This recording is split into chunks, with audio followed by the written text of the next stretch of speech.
Ya son 11 los cadáveres recuperados del naufragio de la patera del pasado lunes en la playa gaditana de Caños de Meca, en Cádiz. Los dos últimos han sido recuperados esta misma mañana. El dispositivo de búsqueda se mantiene y la Guardia Civil trabaja con la hipótesis de que el número de fallecidos podría duplicarse. La policía ha detenido a los dos patrones de la patera. Y hoy también les contamos la muerte de un hombre de 63 años al incendiarse su vivienda. Ocurrió anoche en Campanillas, en Málaga. Los bomberos consiguieron rescatar con vida a otro hombre afectado por intoxicación de humo, pero critican la falta de medios que sufren. Ni radial, ni cámara térmica, ni siquiera GPS. Tardaron más de 20 minutos en llegar. Buenas tardes. Dos tragedias para arrancar hoy Andalucía al día, pero también tenemos una buena noticia que contarles. Después de 3 años y medio, un tren volverá a salir desde Granada con destino a Madrid. Desde hoy se pueden comprar billetes. El viaje no tiene transbordos, aunque su duración es de 5 horas. También se mantiene el servicio de autobús hasta Antequera para conectar con el AVE, por lo menos hasta el próximo 26 de noviembre. He ido en tren antes de que quitaran y ahora estaba deseando que hubiera algún tren, por lo menos tener esa opción. Estupendo, que ya tenía que llevar tiempo hecho, mucho tiempo ya puesto, porque es un servicio primordial.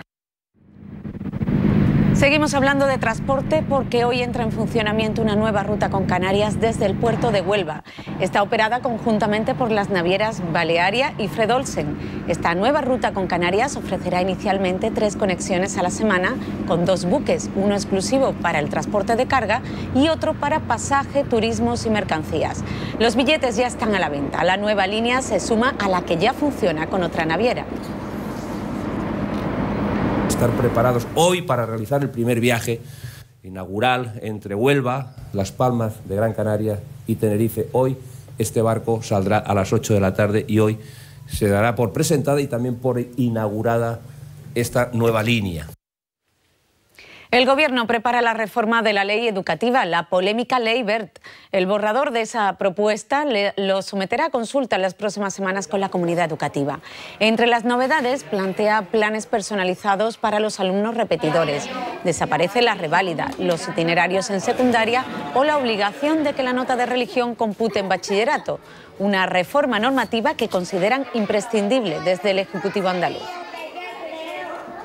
Nosotros estamos esperanzados con que esos cambios, ¿no?, que han sido demandados durante muchísimos años y además con muchísimo consenso por parte de la comunidad educativa, vengan, bueno, pues a paliar una ley que para nosotros fue una ley perjudicial, dañina y sin consenso. Importante reunión en Huelva del sector de la castaña con la Junta, que ultima el plan estratégico en Andalucía. El objetivo es proteger este ecosistema característico de la Sierra de Aracena y Picos de Aroche. Entre otros asuntos, se van a tomar medidas contra los continuos robos que sufren. Huelva, con el 40% de la superficie dedicada a la castaña en Andalucía, y Málaga, con el 44%, lideran un sector en el que la Junta prevé una inversión de casi 4 millones de euros. Esto se está convirtiendo en un problema de orden social, de seguridad ciudadana, porque ya ha habido incidentes graves en los últimos tiempos y no queremos que se repita. Aunque todavía falta un mes y medio para que llegue el invierno, la nieve ya ha hecho acto de presencia en nuestra comunidad. Estas que van a ver, ahí la tienen, son imágenes de Sierra Nevada. Así se van a encontrar la estación de esquí si van este fin de semana. La acumulación de nieve ha obligado a cortar un tramo de la A395 entre los kilómetros 32 y 38, aunque en ningún caso afecta al acceso a la estación. El fin de semana se presenta estable en prácticamente toda Andalucía y con temperaturas más altas. Mañana sábado amanecerá con brumas y bancos de niebla y durante el resto del día se alternarán las nubes y los claros. En Sierra Morena de Huelva y de Sevilla se esperan precipitaciones, aunque serán débiles. Los vientos seguirán soplando del oeste y del suroeste y las temperaturas subirán, especialmente en el interior oriental. Esta noche Sevilla inaugura la 15ª edición de su Festival de Cine Europeo. Serán 9 días en los que se verán más de 220 películas. La presentadora de la gala inaugural en el Teatro Lope de Vega será la actriz cordobesa Macarena Gómez. En ella se van a entregar los premios honoríficos al director sueco Roy Andersson y a la actriz y directora italiana Valeria Golino. Será otro director, el francés Olivier Assayas, el que inaugure el festival con la comedia Non-Fiction, protagonizada por Juliette Binoche.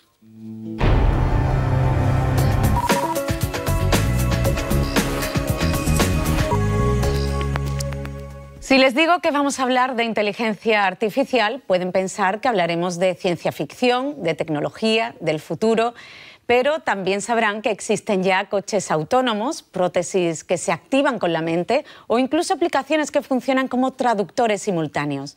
Vamos a hablar de futuro, pero de un futuro que está a la vuelta de la esquina, y lo vamos a hacer con Juan Jesús Velasco, coordinador del Cubo de Andalucía Open Future. Buenas tardes. Muy buenas. Y con Agustín Madariaga, científico de datos. Buenas tardes. Hola, buenas tardes. Vamos a empezar hablando de inteligencia artificial. Me gustaría que empezáramos definiendo qué es la inteligencia artificial, ¿en qué consiste?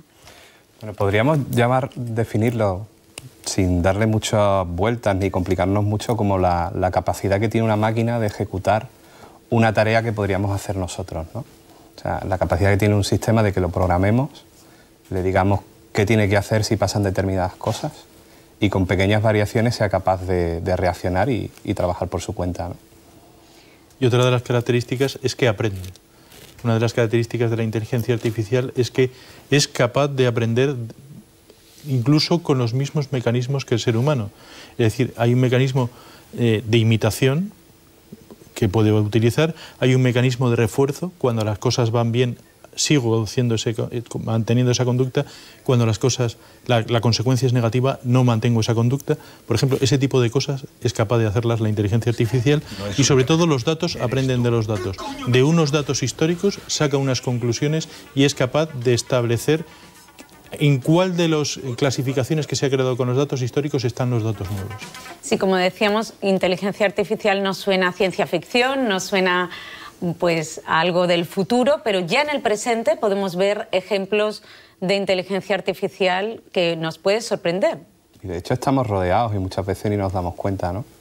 Cuando subes una foto a Facebook y automáticamente te dice o te sugiere personas que salen en la foto que son tus amigos para que los etiquetes.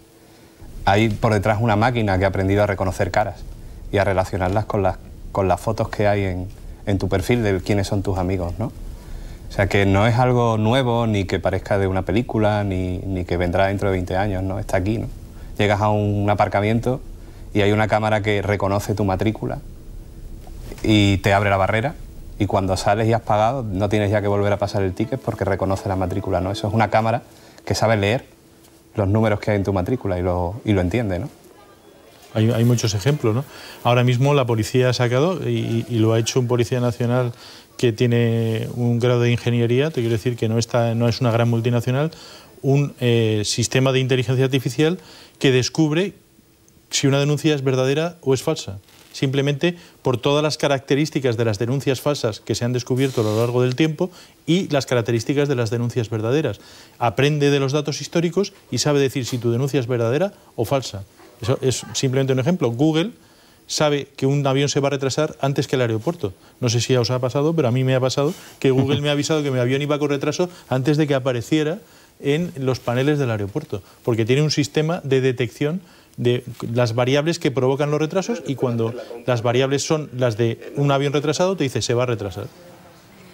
Eso, bueno, se ve en muchísimos aspectos de la vida. Hablas de la seguridad, por ejemplo, la Unión Europea tiene en proyecto un sistema de detección de mentiras basado en los gestos, en los rasgos faciales, para aplicarlo en las fronteras, para el control de las fronteras.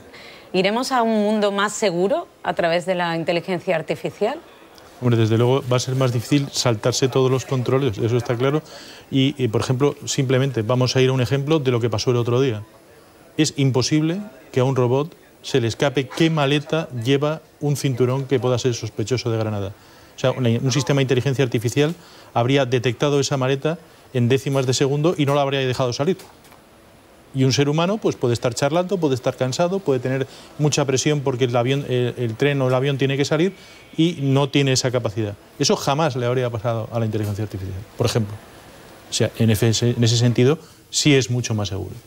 Sin embargo, abrimos una puerta que a veces incomoda, ¿no? Que es el de donde está la frontera entre seguridad y privacidad, ¿no? Al final es una cámara que está explorando a todas las personas que están, por ejemplo, en una cola de embarque de un avión o de un puesto fronterizo, ¿no? ¿Dónde está el equilibrio, ¿no? Entre comodidad, privacidad, seguridad, ¿no? Sin embargo, también hay otros ámbitos donde sí que tiene mucho sentido, ¿no? Por ejemplo, comentábamos antes el tema médico, ¿no? O sea, hay sistemas que son capaces de procesar historiales de un hospital o de varios hospitales y al final aprender a detectar una patología, ¿no? Y apoyar al médico en un mejor diagnóstico, aunque a veces también fallan. Sí, los expertos hablan de la inteligencia artificial como el nuevo motor económico. Hay estudios incluso que lo cuantifican y dicen que el PIB mundial, el PIB mundial alcanzaría los 1.000 billones de dólares en solo 20 años. Eso son 13 veces más del PIB actual. ¿Cómo va a repercutir eso en el mundo empresarial? ¿Las empresas que no se adapten a este cambio tecnológico morirán? Desde luego les pasará la ola, ¿no? Y se verán arrastradas, ¿no? A mí siempre me gusta hablar de inteligencia artificial vinculado a un sector que está muy arraigado en Andalucía, que es la agricultura.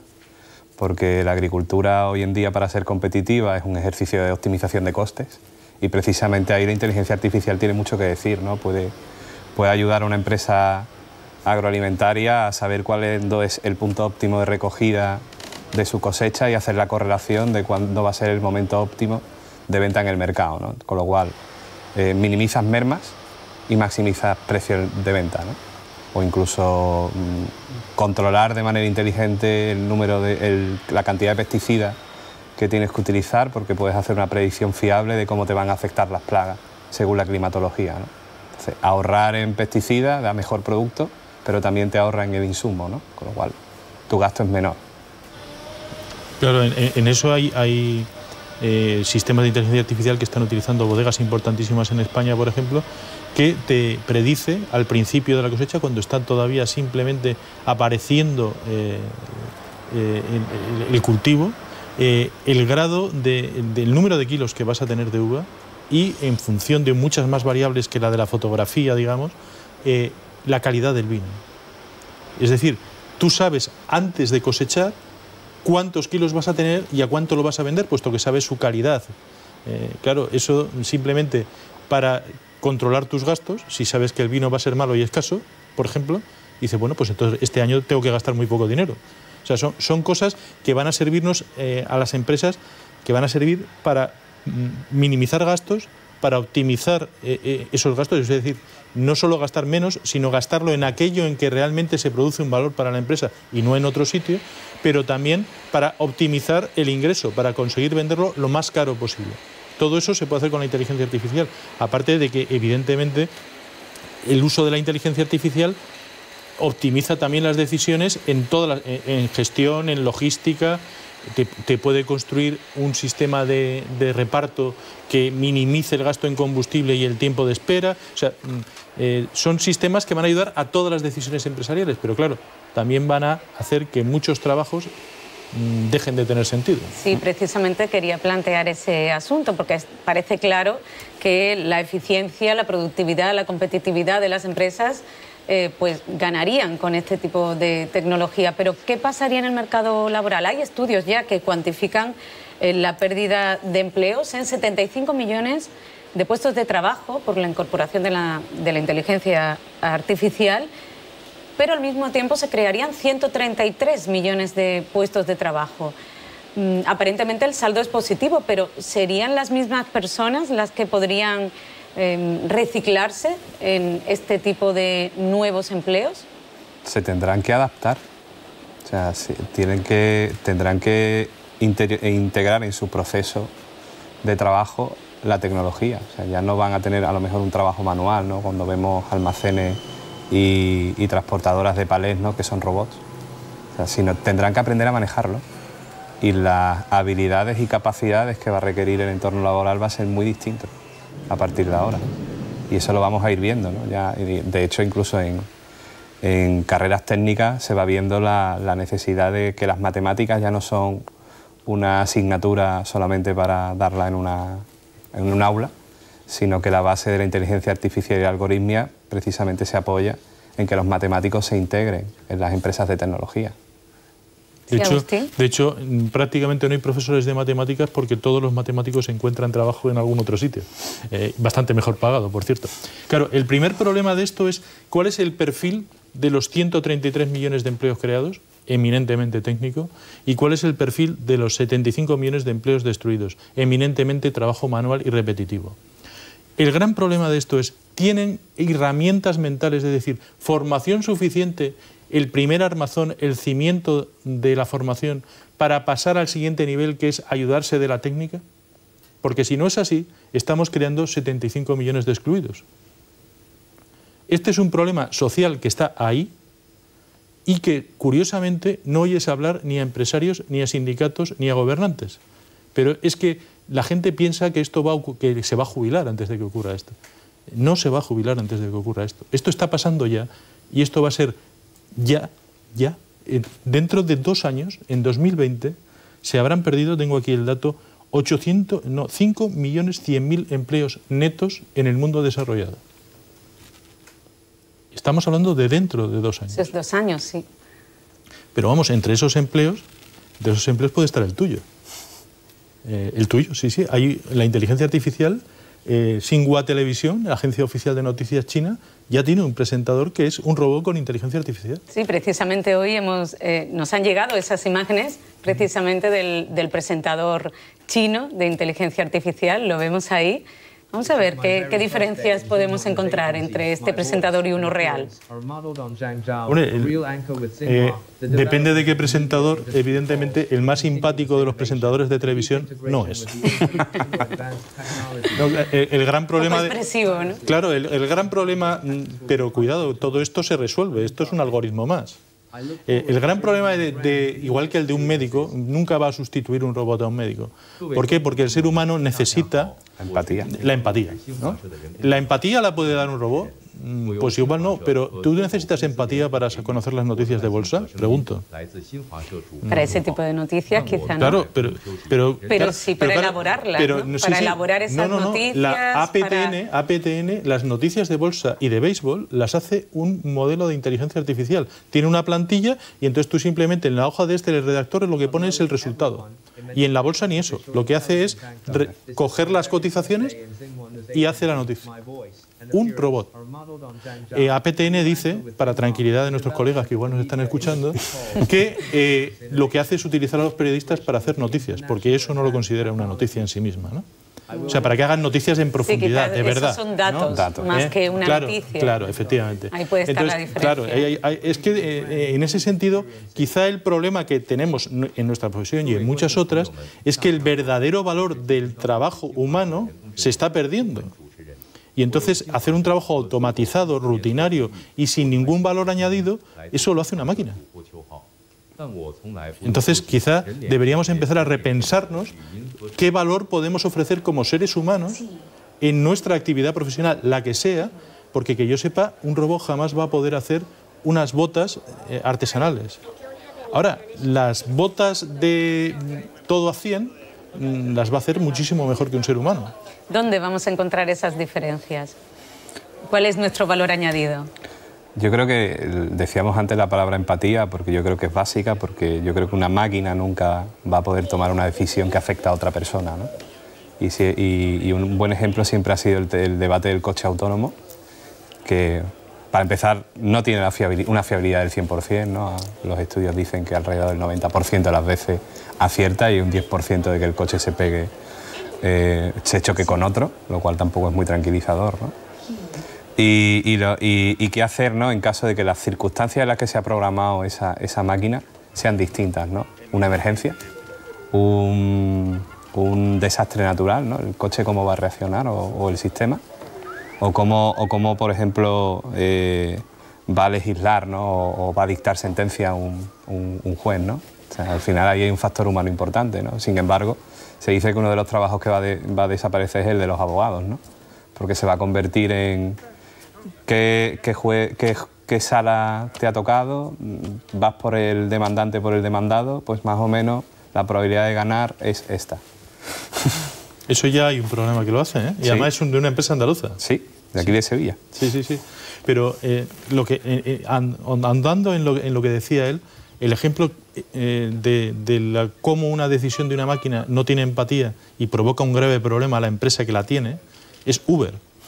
En la Torre de Londres hubo un atentado terrorista que todos recordaremos, y claro, la gente empezó a llamar a Uber como loca porque ¿qué quería? Evidentemente, salir de allí. Bien, el sistema de aprendizaje automático tiene un algoritmo. Mientras la gente siga pidiendo en el mismo número o más, tú sigues subiendo el precio. Ese es el algoritmo, porque quiere optimizar su... siempre el precio está en función de la demanda. Claro, triplicó el precio, pero la crisis de reputación de Uber no le ha permitido recuperarse todavía en Londres. Añado que los seres humanos, los taxistas, llevaban a la gente gratis. Eso es lo que jamás la inteligencia artificial puede ofrecer y lo que es imprescindible en una empresa. Pero claro, volviendo a lo mismo, puede que haya necesidades de humanos para ese trabajo. Puede que los humanos no podamos transmitir determinados, seamos necesarios para transmitir determinadas informaciones y no, por ejemplo, la bolsa. Pero claro, si los que transmiten la bolsa son 10.000, ya hay 10.000 en paro.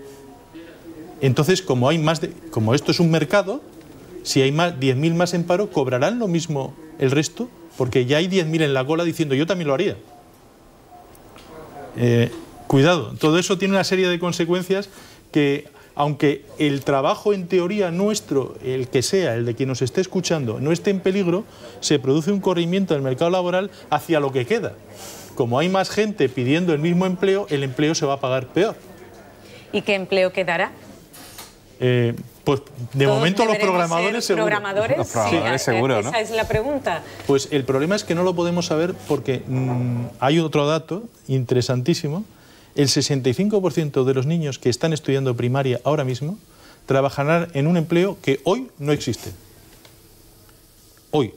Entonces, ¿qué empleos quedarán? Pues ni la menor idea, porque no sé cuáles se van a crear. Entonces, pero se van a crear. Quizás para averiguar qué pasaría en ese caso, nos haría falta la verdadera revolución que le llaman los expertos, que es la de la inteligencia artificial 2.0.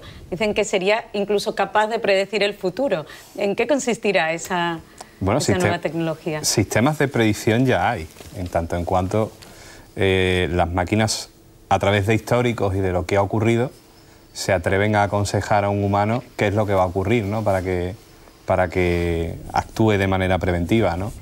Y eso está ya. O sea, ya hay sistemas en agricultura para decirte cuándo tienes que fumigar antes de que te afecte una plaga, en base a lo que pasó en años anteriores en la misma zona y en base al histórico de climatología. Y sin embargo, parece que suena ciencia ficción, ¿no? Y eso está ahí, ¿no? Esto de que parecía en las películas de Minority Report, ¿no? ¿Qué va a pasar en el futuro? Pues es que pasa ya. ¿Qué falta? Pues que las máquinas sean capaces de hacer más de una tarea. O sea, ahora mismo tú programas un sistema para resolver un problema concreto y no son, afortunadamente para nosotros, multitarea, ¿no? Nosotros sí podemos hacer más de una cosa, ¿no? Y podemos aprender más de una rutina. Y eso todavía no ha llegado. Claro, ni son capaces... una de las grandes maravillas de la mente humana es su capacidad adaptativa, ¿no? Que todavía no tienen las máquinas, ¿eh? Nosotros nos podemos adaptar a cualquier circunstancia y a cualquier nueva circunstancia nuestro cerebro se acostumbra y hace frente, ¿no? Y eso quizá todavía no lo tienen las máquinas, pero claro, esa conjunción de la empatía humana, de la capacidad adaptativa humana y de la capacidad predictiva de patrones y de repetición sin fallo de rutinas de las máquinas, efectivamente puede llevar a una nueva era. Por eso se va a multiplicar por 13 el PIB, porque la capacidad de hacer cosas se multiplica. De hacer cosas que tenemos ahora mismo, que somos capaces de hacer nosotros y cosas que no somos capaces, ¿no? Claro, el problema de todo esto, por ejemplo, el Big Data, siempre se ha dicho que la idea general era que permite hacer análisis con más datos. No, no, no. El Big Data permite hacer análisis que antes no se podían hacer. El tema de las tecnologías ahora es disruptivo, es decir, no es que permita hacer mejor o más, es que permite hacer cosas que ahora no se pueden hacer. ¿Hasta dónde puede llegar? Pues es que no lo podemos saber, porque la velocidad es de tal calibre que quizá cosas que hace 5 años pensábamos que no iban a ser posibles, son posibles ya. Entonces, totalmente imprevisible. Sí. Nos hemos quedado sin tiempo para seguir hablando de este tema tan interesante, pero continuaremos el próximo viernes con más temas de innovación y tecnología. Muchas gracias, Agustín Madariaga y Juan Jesús Velasco. Ahora llega el turno de Ángel Gámez, que viene con toda la información de deportes, pero antes unos minutos de publicidad. Hasta ahora.